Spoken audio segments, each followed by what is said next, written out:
Jadi Bahlil ini mau menempatkan diri seolah-olah dia adalah mahasiswa yang polos, datang mendaftar di UI di program SKSG, kemudian dia berkuliah di situ, lalu tiba-tiba ada kasus. Jadi ya kasus itu adalah kasus internal UI, tidak ada kaitan sama Bahlil Lahadalia. Apakah seperti itu teman-teman sahabat Radar Demokrasi sekalian?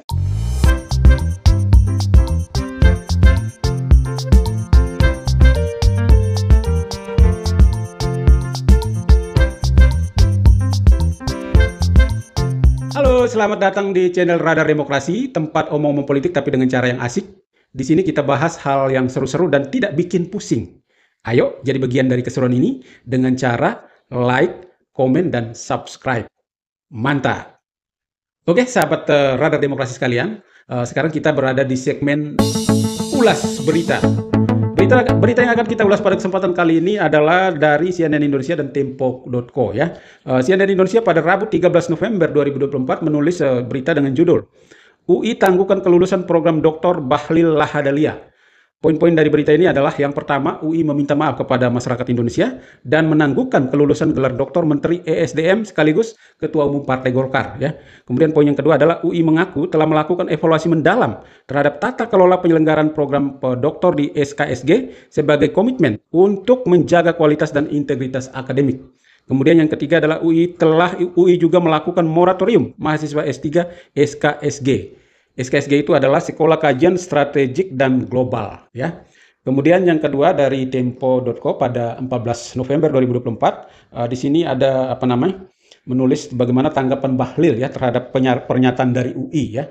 Bahlil justru menilai bahwa sebenarnya tidak ada penangguhan ya, sebenarnya tidak ada penangguhan, tetapi memang dia sedang menunggu yudisium dan perbaikan disertasi ya. Jadi dari pernyataan Bahlil ini kita menilai bahwa ya seolah-olah Bahlil ingin berpesan kepada kita sekalian, kepada publik, saya tidak ada sangkut paut dengan UI, itu masalah UI, itu masalah internal ya. Jadi Bahlil ini mau menempatkan diri seolah-olah dia adalah mahasiswa yang polos, datang mendaftar di UI di program SKSG, kemudian dia berkuliah di situ, lalu tiba-tiba ada kasus. Jadi ya kasus itu adalah kasus internal UI, tidak ada kaitan sama Bahlil Lahadalia. Apakah seperti itu teman-teman sahabat Radar Demokrasi sekalian? Silakan komen di kolom komentar ya. Oke, sahabat Radar Demokrasi sekalian, dari berita penundaan kelulusan ya Bahlil Lahadalia ini bisa berdampak buruk terhadap beberapa aspek ya. Yang pertama adalah tercorengnya reputasi Universitas Indonesia.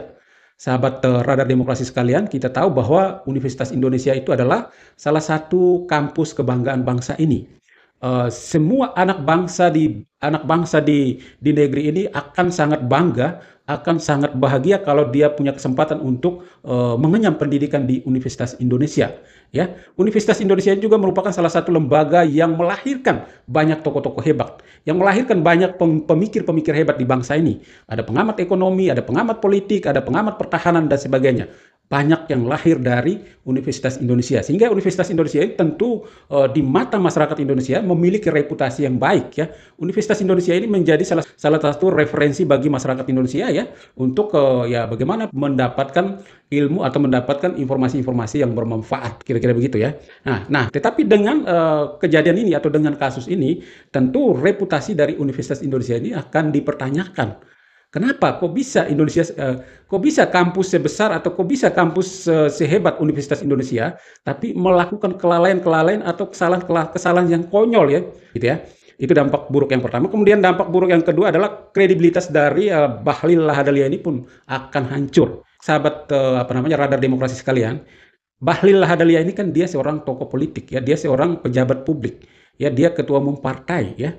Jadi walaupun dari pernyataan dia yang mencoba untuk menggiring opini publik bahwa seolah-olah dia tidak punya kesalahan, seolah-olah dia adalah korban dari kelalaian Universitas Indonesia, saya kira dia keliru besar ya. Kasus ini justru akan menyeret dia ya. Mata publik itu tentu melihat ya. Kemudian lawan politik dia akan memanfaatkan kesempatan ini untuk menghancurkan Bahlil Lahadalia. Jadi katakanlah dia sekarang ini sedang bonyok ya. Berita ini kan akan viral ya di publik, apalagi media sosial akan viral. Dan kalaupun dia mencoba untuk membela diri, kalaupun dia mencoba untuk menggiring opini publik seolah-olah dia tidak bersalah atau seolah-olah dia tidak ada kaitan dengan kasus ini, Tapi publik tentu punya kecerdasan untuk menilai siapa yang benar dan siapa yang salah. Nah, kesempatan ini akan membuat dia semakin bonyok gitu ya. Dan kebonyokan dia ini akan dimanfaatkan oleh lawan politik untuk membuat dia tambah hancur. Sehingga menurut saya dampak buruk yang kedua adalah kredibilitas Bahlil Lahadalia ini. Kalau misalnya kasus ini semakin terungkap ke publik, maka ya dia akan semakin hancur ya. Kemudian dampak yang ketiga adalah mahasiswa-mahasiswa UI akan resah ya dengan kasus ini atau dengan peristiwa ini ya. Mereka datang dari daerah-daerah, dari pelosok-pelosok ya. Mereka dengan kebanggaan, mereka dengan kepercayaan diri yang luar biasa, datang bersekolah di tempat yang luar biasa, tempat yang diperebutkan banyak anak bangsa di negeri ini. Tetapi dengan kasus ini membuat mereka akan resah. Mereka justru punya harapan yang besar, punya harapan yang tinggi terhadap kampus ini, tetapi dinodai dengan kasus-kasus seperti ini. Mereka menilai bahwa oh ternyata kampus sehebat ini ternyata tidak benar ya, ternyata ada perlakuan-perlakuan tidak adil, ternyata ada tindakan-tindakan kejahatan atau ternyata ada tindakan-tindakan kekonyolan yang merusak kampus ini, kira-kira begitu ya. Oke, sahabat Radar Demokrasi sekalian. Jadi dari kasus atau dari berita ini memberikan pelajaran berharga buat kita sekalian sebagai anak bangsa. Yang pertama adalah kejujuran itu sangat penting. Yang kedua adalah kerja keras itu sangat penting, proses itu sangat penting. Dan yang ketiga, rakus itu ternyata bermasalah ya. Karena orang rakus itu akan menghalalkan segala macam cara untuk memenuhi nafsu atau tabiat rakusnya itu. Oke, mantap. Salam demokrasi.